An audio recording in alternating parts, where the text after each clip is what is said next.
నమస్తే. ఎన్నో విషయాలు ఆధ్యాత్మికంగా మాట్లాడుతూ ఉన్నాం. ముఖ్యంగా పుష్కరాలకు సంబంధించి ఒక సీరీస్‌లా చేస్తూ ఉన్నాం. మీ అందరూ చాలా చక్కగా ఆదరిస్తూ ఉన్నారు. చాలా సంతోషించదగ్గ విషయం. ఇక చాలా ముఖ్యమైన వీడియో ఇది. మీరు కామెంట్స్ చేయొచ్చు. ప్రతి వీడియోని ముఖ్యమైన వీడియోనే చెప్తున్నారు. అన్నీ ముఖ్యమైన వీడియోలే కదా మరి అని అలా కామెంట్స్ రావచ్చు. కానీ పుష్కరాలకు సంబంధించి నాకు కూడా కొన్ని విషయాలు తెలీదు. ఇన్ని సంవత్సరాలుగా వీడియోస్ చేస్తూ ఉన్నాను కానీ కొన్ని విషయాలు నేను కూడా తెలుసుకుంటూ ఉన్నాను. నిజంగా ఇది నిజమా? దీనివల్ల ఇంత ఫలితం ఉంటుందా? అనే విషయాలు నేను తెలుసుకుంటూ ఉన్నాను. సో, ఇలా తెలియని వాళ్ళకి ఎన్నో విషయాలు మనం నిరంతరం చేస్తూ ఉన్నా కొన్ని విషయాలు తెలీదు. అలాంటిదే ఇప్పుడు నేను చేసే వీడియో. అందుకే ముఖ్యమైనది అన్నాను. స్నానాలు మనం చేస్తూ ఉంటాం. పుష్కర స్నానం చాలా అంటే చాలా ఉత్తమమైన ఫలితాలు ఇస్తుంది. మనం కోరుకున్న కోరికలు నెరవేరుతాయి. ఇలా చాలా ఉన్నాయి. కానీ ఆ స్నానాలు ఏ విధంగా చేయాలి? ఎన్ని స్నానాలు ఉంటాయి? ఏ స్నానం పవిత్రమైన స్నానం? ఏ టైంలో చేయటం వల్ల మంచి ఫలితాలు అనేవి దక్కుతాయి? ఈ విషయాలన్నీ కూడా ఈ వీడియో ద్వారా తెలుసుకోబోతున్నాం. రఘుప్రియ గారు చెప్తారు. శ్రద్ధగా వినండి. తప్పకుండా వీడియోని ఫస్ట్ నుంచి లాస్ట్ వరకు వాచ్ చేయండి. నమస్కారం. నమస్తే. సో, స్నానాలు అనగానే పుష్కరాలకి వెళ్ళిపోతాం అందరం. ఆధ్యాత్మికంగా వెళ్ళిపోతాం అక్కడికి. పుష్కర ఘాట్లో ఉన్నట్టుగా అందరికి ఆ ఫీల్ కలుగుతుంది. సో, అసలు ఏ టైంలో చేస్తే మంచిదంటారు? ఎలా చేయాలి? ఆ స్నానాన్ని ఎలా ఆచరించడం వల్ల అసలు పవిత్రత చేకూరుతుంది చెప్పండి? అసలు స్నానం అనేది మనం బ్రహ్మ ముహూర్తానికి ముందే చెయ్యాలి. అది దేవతా స్నానం అంటారు. మధ్యాహ్నం చేసేది రాక్షస స్నానం అంటారు. ఇంకా సాయంత్రం పూట చేసేది అంటే అది ఓన్లీ అపర కర్మలు చేసినప్పుడు మాత్రమే చేసే స్నానము. కానీ ఇవాళ రేపు నిత్యకృత్యంలో నైమిత్తికంలో టైం లేకను బద్ధకము ఏదో ఒకటి ఎప్పుడో అప్పుడు చేద్దాంలే. ఆఫీస్ నుంచి వెళ్ళగానే ముందు స్నానం చేయడం అనేది అలవాటు అయిపోతూ ఉంటుంది చాలా మందికి. అది మళ్ళా చెయ్యొచ్చు. ఉదయం చేసి సాయంత్రం పూట మళ్ళా మనం ఒక ఫ్రెష్ అప్ అవడానికి అంటే లైక్ సమ్మర్ లో మనం చాలా టైర్డ్ అయిపోతాం కాబట్టి రిలాక్స్ కోసం చేయొచ్చు. కొంతమంది ఏంటి సాయంత్రం మళ్ళా పునఃపూజ చేసేటప్పుడు చేస్తారు. అలా కాకుండా పొద్దున్నంతా బద్ధకంతో ఉండి ఎప్పుడు చేస్తానులే, ఏం చేస్తానులే, రోజు ఏం చేస్తానులే అని కొంతమంది ఏం చేస్తుంటారు, వాళ్ళకి తోచినప్పుడు చేస్తుంటారు. ఆ స్నానం ఫలితం ఇవ్వకపోగా దుష్ఫలితాలని కలగజేస్తుంటుంది. అది దుష్ఫలితం అంటే ఏదో మనకి ఏదో వచ్చేస్తుంది, ఏదో నెగిటివిటీ వచ్చేస్తుందని కాదు. మన లోపల ఇంటర్నల్ ఆర్గాన్స్ దెబ్బతింటాయి. మనం తినే తిండే కాదు, బయట చేసే స్నానం వల్ల కూడా చాలా చాలా ఉపయోగాలు, ఆరోగ్యమైన ఉపయోగాలు ఉంటాయి. ఇక ఆధ్యాత్మికం అంటే అది వేరే, పాపము పుణ్యము అనేది పక్కన పెడితే ఇక్కడ నిత్యకృత్యంలో మనం చేసే స్నానాన్ని కూడా ఎఫెక్ట్ ఇస్తుంది. చిన్న ఎగ్జాంపుల్ చెప్తానమ్మా. మధ్యాహ్నం పూట మనకి బాగా చెమట పట్టి ఉంటాము, ఏదో టైర్డ్ అయి వస్తాము, షాపింగ్ చేసి వస్తాము, వెంటనే మన స్నాన గదిలోకి వెళ్ళిపోకూడదు. ఎందువల్లంటే అప్పటి వరకు మన శరీరం ఎండతో ఉంటుంది కాబట్టి వెంటనే ఈ చల్లనీరు వేసేయడం వల్ల ఏమవుతుందంటే లోపల మనకి ఒక రకమైన చెడు జరుగుతుంది. ఆ చెడు జరగడం వల్ల ఎప్పుడు ఏమవుతుందంటే అది ఇంటర్నల్ గా జరిగే చెడు మనకి ఎక్స్టర్నల్ గా బయట కనబడుతుంది. చిన్న చిన్న ప్యాచెస్ వచ్చేస్తాయి, ర్యాషెస్ వచ్చేస్తాయి. అది ఎందుకా అనేది మనం ఆలోచించుకోము. వెంటనే ఏం చేస్తాము, అరే నాకు ర్యాషెస్ వచ్చాయి, అద్దంలో చూసుకోగానే ట్యాన్ వచ్చేసింది, అది వచ్చేసింది. ఎందుకు వస్తుంది? ఉత్తినే రాదు కదా. మనం ఏదో దానికి ముందు చేసి ఉంటాం కాబట్టి అది మనకి వచ్చింది అని ఒక్కసారి రికలెక్ట్ చేసుకోవాలి. ఎంత మనకి చెమటతో కానీ దేంతో కానీ ఇబ్బంది పడుతున్నా అంటే స్నానంకి పోకుండా ఇంకేదైనా ప్రక్రియ చేసుకుని స్నానం వరకు టైం చూసుకుని సాయంత్రం టైం అప్పుడో ఆ టైం అప్పుడు చూసుకుని అప్పుడు చేయడం ఉత్తమం. మధ్యాహ్నం పూట మిట్ట మధ్యాహ్నం చేయకూడదు, అర్ధరాత్రి పూట చెయ్యకూడదు. ఈ రెండు నిషిద్ధము. అంటే ఇంటర్నల్ గా ఆధ్యాత్మిక పరంగా కూడా రెండు నిషిద్ధము. అయితే బ్రహ్మ ముహూర్తంలో అంటే 3 నుంచి 5 లోపల చేసే స్నానము ఉత్తమ స్నానము, రాక్షస స్నానము, అసుర స్నానము అంటే అది అపర కర్మలకి చేసే స్నానం మనం చేయకూడదు. ఇది ఒకటి గుర్తుపెట్టుకుని మనం జాగ్రత్తగా ఇక నుంచి ప్రేక్షకులందరూ ఇది గుర్తుపెట్టుకుని బద్ధకాన్ని కాస్త వదిలి ముందు స్నానం చేసేయండి. మిగతావి ఏవైనా తర్వాత చేసుకున్నా పర్వాలేదు, కానీ ముందు స్నానం అనేది ఆచరించండి. ఇప్పుడు దగ్గరకు వస్తే స్నానాలు పలు రకాలు. నదీ స్నానం, మాఘ స్నానము, సముద్ర స్నానము, ఒక్కొక్క దానికి ఒక్కొక్క విశిష్టత ఉంది. చెప్పండి. నదీ స్నానం చేసిన వల్ల ఏమవుతాయంటే రుగ్మతలు, కొన్ని రకాల రుగ్మతలు, అది మన గత వీడియోలో ప్రస్తావించుకున్నాము. ఆ రుగ్మతలు పోతాయి. ప్రత్యేకించి ఈ పుష్కర స్నానాలు చేసేటప్పుడు అన్నిటికన్నా ఉత్తమమైనది, ఈ స్నానాల్లో కూడా ఉత్తమము, ఉత్తమోత్తమము, మహోత్తమము అయినవి ఉన్నాయి.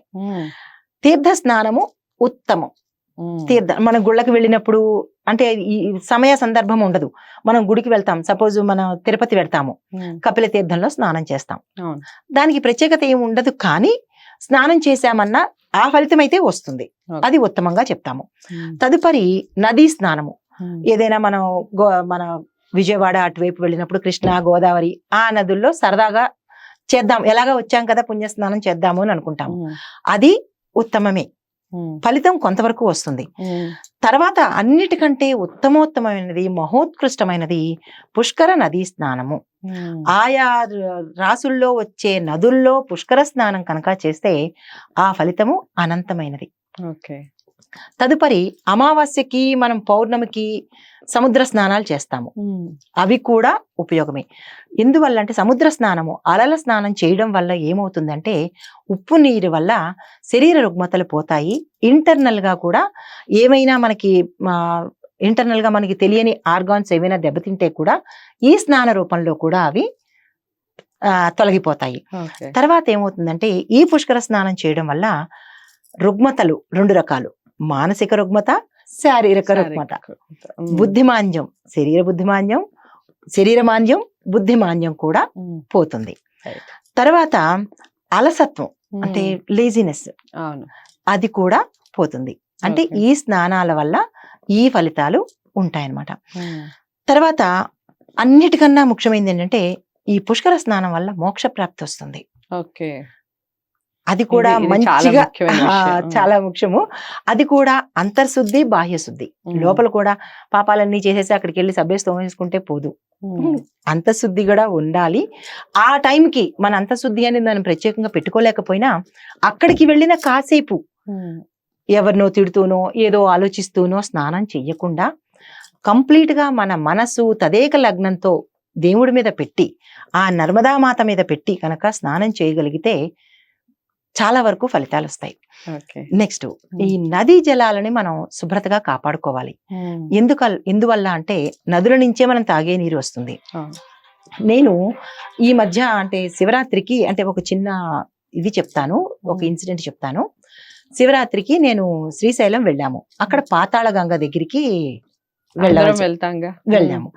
అయితే అక్కడ ఏంటంటే నేను ఒక ఫౌండేషన్ జీవనది ఫౌండేషన్ తరపున అక్కడికి సేవ చేయడం కోసం వెళ్ళాను. అలాగ ప్రతి నదులకి మేము వెళ్తాము, సేవ చేస్తాము. సేవ అంటే ఏంటంటే అక్కడ నదుల్ని క్లీన్ చేస్తాము. కృష్ణా నదికి వెళ్ళాము, అక్కడ క్లీన్ చేస్తాము. అంటే అక్కడ స్నానం అంటే ఏమనుకుంటారంటే ఇక్కడ ఒక చిన్న విషయం చెప్పాలి. స్నానం అంటే అక్కడికి వెళ్ళిపోయి షాంపూలు, ఫేస్ వాష్లు, స్క్రబ్బులు ఇవి పెట్టుకుని వెళ్ళిపోయి బర్రెలు తోముకున్నట్టు తోముకోవడం కాదు. అక్కడ దానికోసం స్నానం అనలేదు. మనం ఇంట్లో సూర్యోదయం నాడు స్నానం చేసి సూర్యోదయానికి ముందే స్నానం చేసి అక్కడ 3 మునకలు మునగడమే స్నానము. చాలా మంది మేము అక్కడ చూసాము షాంపూలు, సబ్బులు, ఈ విడిచిన బట్టలన్నీ రుద్దేసుకోవటం, సబ్బులు పెట్టి బ్రష్లు పెట్టి ఒంటికి సబ్బులు, ఫేస్ వాష్లు, ఏవేవో రకరకాల ఫేస్ ప్యాక్లు, ఫేస్ వాష్లు తీసుకెళ్ళి షాంపూ ప్యాకెట్లు అక్కడే వదిలేయటం, ఈ సబ్బులు అక్కడే వదిలేయడం. ఆ మెట్లు 250 మెట్లు ఉన్నాయి, ఆ 250 మెట్లు మేము క్లీన్ చేసుకుంటూ వచ్చాము. నా చేత్తో స్వయంగా నేను డైపర్లు తీశాను. అది ఎంత ప్యాథటిక్ అంటే అసలు పాతాళ గంగ అంటే ఎట్లాంటిది అది. మనం తెలిసి చేసినా తెలియక చేసినా అది నేచర్కి మనం హామ్ చేస్తే అది ఏదో రకంగా మనకి చేస్తుంది. ఇప్పుడు నీరుకి కనుక మనం హామ్ అంటే చెడు చేస్తే ఆ రిఫ్లెక్షన్ ఎక్కడ పడుతుంది, మనకి నీరు లేకుండా అవుతుంది. వాయు కాలుష్యం కనుక చేస్తే దాని ఆ పరివసానం మనకి ఎక్కడ పడుతుంది, ఆక్సిజన్ రూపంలో మనకి తక్కువైపోతుంటుంది. సో నేచర్ కి మనం జాగ్రత్తగా చూసుకోవాలి. ఎక్స్క్లూజివ్ నదుల్ని మాత్రం జాగ్రత్తగా చూసుకోవాలి. మా చేతులతో మేము డైపర్లు, ప్లాస్టిక్వి, అన్ని వ్యర్థాలు, విడిచేసిన బట్టలు, వాళ్ళు స్నానం చేసే ముందు విడిచిన అంటే చెప్పద్దు లోదుస్తులు కానీ అవన్నీ తినేసిన డబ్బాలు కూడా ఆ పాతాళ గంగలో కడిగేస్తున్నారు. అది ఎంత బాధాకరమైందంటే చూసి బాధపడి క్లీన్ చేసి మా ధర్మంగా మన నదులను కాపాడుకోవాలి అని వాళ్ళకి ఉపదేశం చేసి వచ్చాము. ఇది ఒక్కరితో అయ్యేది కాదు, ప్రతి ఒక్కళ్ళు కూడా అవేర్నెస్ తీసుకోవాలి. ఇప్పుడు ఈ రోజు నదులను కాపాడుకుంటే రేపటి తరానికి మనం చూపించగలుగుతాము, పిల్లలకి నెక్స్ట్ జనరేషన్ కి నీళ్లు ఇది నర్మదా, ఇది గోదావరి, ఇది సింధు అని చూపిస్తాము. అవే లేకుండా చేస్తే మనం ఫోటోల్లో చూపించుకోవడమే. సో ఆ పరిస్థితి తీసుకురాకుండా ఉండాలని ఈ ముఖంగా నేను చెప్తున్నాను, నదుల్ని కాపాడండి. నదులే మనకి జీవాధారము. నీరు లేకుండా ఒక్క నిమిషం ఉండలేము. అలాంటిది ఇప్పుడు మన నదుల్ని పొల్యూట్ చేసుకుంటూ వెళ్ళిపోతే రేపటి తరానికి రేపటి తరం దాకా వద్దు, మనం ఏం తాగాలి, అంతరించిపోతాయి. మనం ఏం తాగాలి. ఇప్పటికే మనం కొన్ని ప్రదేశాల్లో నీరు లేకుండా ఉన్నది, సంక్షోభం అనుభవిస్తున్నాము. అట్లాంటి సంక్షోభం మనం పడకూడదు, మన ముందు తరాలు పడకుండా ఉండాలి అంటే ఈ జాగ్రత్తలు తీసుకోవాలని నేను ప్రత్యేక మనవి చేస్తున్నాను. హృదయపూర్వకంగా అర్థిస్తున్నాను. నదులని కాపాడండి, నదుల్ని కాపాడండి, అవి మనల్ని కాపాడతాయి. చాలా చక్కగా చెప్పారు. తదుపరి స్నానం చేసేటప్పుడు 3 మునకలు మాత్రమే. ఈయన ఎక్స్క్లూజివ్ నది, ఈ నర్మదా నది పుష్కరాలకు వెళ్లే వాళ్ళందరికీ నేను చెప్పే విషయం ఏంటంటే, అక్కడికి వెళ్లే షాంపూలు, సబ్బులు అవన్నీ తీసుకు వెళ్లకుండా మీరు ఇంటి దగ్గరో మీకు ఇచ్చిన ప్రదేశం దగ్గర స్నానం చేసి అంటే ఒక మునకలకి మాత్రమే వెళ్ళండి. శరీరంతో, శిరస్సుతో 3 మునకలు మునగడానికే వెళ్ళండి తప్ప అక్కడే స్నానపానాదులు, అన్నపానాదులు చేసేసుకోవడానికి మాత్రం వెళ్ళొద్దు. వెళ్ళినా అది మనకి ఫలితం ఇవ్వదు. మరొక్కసారి రిపీట్ చేస్తున్నాను, ఆ పిప్పలాద శ్లోకం కనుక చదువుకోకుండా మనం స్నానం చేస్తే ఫలితము శూన్యము. ఆ పిప్పలాద శ్లోకం మాత్రం తప్పకుండా కాగితం మీద రాసుకోండి, లేదా ఎక్కడైనా ఏదైనా ఒక మీకు కనపడే విధంగా పెట్టుకుని దిగే ముందు ఆ శ్లోకం చదివితే మీరు చేసిన ఇవన్నీ, ఈ పుష్కరానికి సంబంధించిన ప్రతి ఫలితం మీకు అందుబాటులోకి వస్తుంది. లేదు అంటే కనుక మనం చేసిందంతా వృధా అవుతుంది. అలాంటి ప్రయత్నం మాత్రం చెయ్యొద్దు అని మనవి. చాలా చక్కగా చెప్పారు. మనకి వాటర్ కి సంబంధించి రఘుప్రియ గారు చాలా అంటే చాలా బాగా చెప్పారు. ఎందుకంటే మనకి కళ్ళతో చూస్తూ ఉంటే, అనుభవిస్తూ ఉంటే, ఆ అనుభవంతో వచ్చే ఆవేదన కానివ్వండి, అనుభవంతో వచ్చే మాటలు కానివ్వండి, చాలా ఆవేశంగా ఉంటాయి. తన మాటల్లో, తన కళ్ళల్లో చూస్తూ ఉన్నాను నేను అప్పటి నుంచి. సో మీ అందరికీ అర్థమైంది అనుకుంటున్నాను. ఇప్పుడు వాటర్ ప్యూరిఫైర్లు ఎందుకు వచ్చాయి అంటే, మనం వాటర్ని కలుషితం చేయడం వల్లనే. ఒకప్పుడు ఒక 30-40 ఏళ్ల కిందట ఇవన్నీ లేవు కదా. ఇప్పుడు మనం ఇవన్నీ ఎందుకు చేస్తున్నాం? ఈ వాటర్ ప్యూరిఫైర్లు, మన ఇంట్లో వాటర్ ప్యూరిఫైర్లు వచ్చేసాయి, వాటర్ క్యాన్లు వచ్చాయి. ఎందుకు వచ్చాయి వాటర్ క్యాన్లు అంటే, మనమే కలుషితం చేసుకున్న ఆ వాటర్ని మళ్ళీ శుభ్రం చేసుకుని ఆ వాటర్ని మళ్ళీ మనమే తాగుతున్నాం.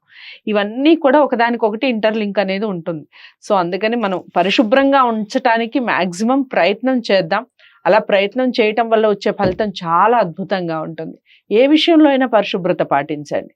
ఒక మాటలో, ఒక బాటలో, ఇలా నీటిలో, ఇలా ప్రతి దాంట్లో కూడా ఆ పరిశుభ్రత అనేది ఉంటే తప్పకుండా సత్ఫలితాలు అనేవి ఉంటాయి. నచ్చింది అనుకుంటున్నాను ఈ వీడియో. తప్పకుండా అందరికీ చేరవేయండి. ఎందుకంటే స్నానాలకి, పుష్కర ఘాట్లకి వెళ్ళే వాళ్ళందరికీ కూడా ఖచ్చితంగా ఈ వీడియో చేరాలి. అందుకని వీడియోని తప్పకుండా లైక్ చేసి షేర్ చేయండి. ఛానల్ని సబ్స్క్రైబ్ చేసుకోండి.